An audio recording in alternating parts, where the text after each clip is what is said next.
semaine bee passé la génn paradé continuer di def ses dofferie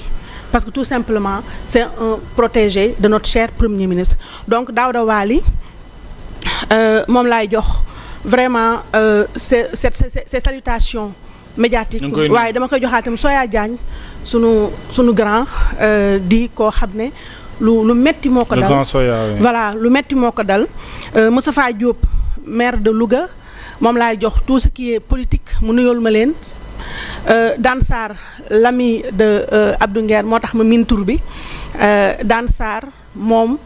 laa jox sama nuyoo mu tasaareel ma ko tous les hommes d'affaires injustement emprisonnés parce que tout simplement ils ont refusé de jéebaane de yàq der et de collaborer ci yàq national bi nguuru Pastef di def ci Sénégal camp pénal bu jigéen ñi Ndella Madior Diouf sunu mag di référence ci ñun nga xam ne nattu moo ko dal ndax yàlla sunu borom bu lay nattu dalay nattu ci li nga gën a bëgg li mu gën a bëgg la ko yàlla nattoo muy jàppale d'abord surtout nag tout tànk yi elle a assez duré en prison je pense qu'elle a expié sa faute bien que je sais la connaissant que humainement c'est quelque chose qui va la poursuivre pour le reste de sa vie et je pense que maître Aboubacar Barrow ma koy nuyu je crois que su ma juumalee mois prochain lañ ko war a la procès bi war a am may ñaan justice ñu dimbali ñu accélérer ko ba mu taxaw procès bi am donc ak nag dëgg-dëgg prisonnier à domicile yi ñooñu seen porte-étendard c'est sama mag sama lépp koo xam ne gënal moo ma gënal ñëpp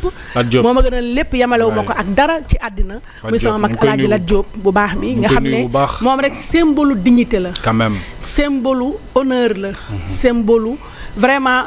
damay am mbégte ak fierté c'est un job nag di wax ne Lat Diop waaw c'est un jobeen di wax ne Lat Diop te ku mën waxtu mën nga ne Lat Joor donc c'est un honneur pour moi et un très grand privilège ma ne Lat Diop sama mag la jëwriñ sax laa koy woowee amul kenn ci àddina ku may woowee jëwriñ à part moom parce que mate na ko en termes de résilience de dignité et d'honneur ñu tooñ ko benn xale moo dem fenal ko uniquement pour rentrer dans les bonnes grâces de Ousmane Sonko benn xale bi tudd Mohamed Dieng qui brusquement est devenu multimilliardaire moo dem fenal ko tooñ ko ñu emprisonné ko injustement pendant presque 2 ans il y a jamais eu de confrontation il y a jamais rien eu on a confisqué tous les biens de Lat Diop ba mu génnee ba tey ne mu nekk Rebeuss sax presque moo tane woon ndax dañu am excuse ne il est enfermé Lat Diop man ba mu génnee ba tey je l'ai pas vu musuma gisuma ko on se parle au téléphone quotidiennement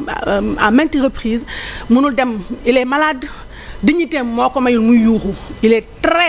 très malade et à chaque fois que ses avocats maître Abdou Dialy Kane ma koy nuyu chaque fois qu'il demande à ce qu'on allège son bracelet électronique wala boog ñu may ko mu dem truc mu dem sax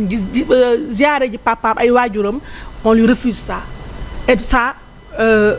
yuuxuwul jooyu li may wax ni sax neexu ko mais je tenais à le dire ici te comme moom ils sont nombreux ñu emprisonné chez eux uniquement par méchanceté et maintenant pour terminer mooy le petit texte que j'ai fait en français encouragement et soutien ngeen baal ma voilà encouragement et soutien au président Macky Sall meilleur président de la République du Sénégal après Maître Abdoulaye Wade président Macky Sall l'un des meilleurs présidents de la République de cette planète pour son amour pour son peuple ses qualités intrinsèques ses compétences et pour avoir perpétué à merveille en y apportant sa touche personnelle l'œuvre de son illustre prédécesseur et surtout pour avoir connu les émeutes les plus sanglantes de l'histoire du Sénégal émeutes causées par un homme Ousmane Sonko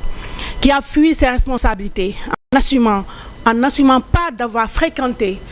un lieu peu recommandable qui s'appelle Sweet Beauté et d'avoir incité des centaines de jeunes à sortir dans la rue pour lui servir de bouclier humain. Des appels à l'insurrection qui ont causé des dizaines de morts, autant de blessés, des casses et vandalismes qui ont fait de terribles dégâts matériels sur des édifices privés et publics, mais surtout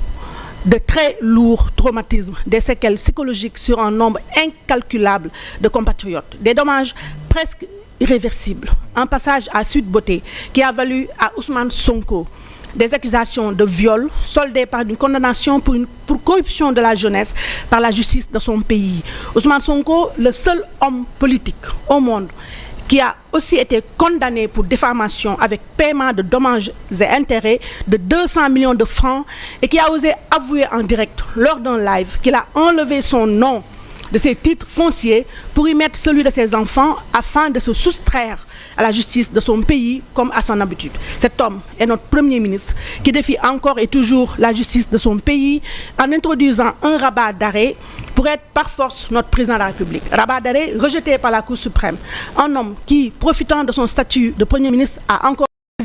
la même Cour suprême pour que cette Cour se dédise en donnant un avis favorable à une révision de son procès en diffamation, un fait inédit et hautement préoccupant pour notre République, dont la séparation des pouvoirs n'est pas un simple slogan, mais bien une réalité immuable.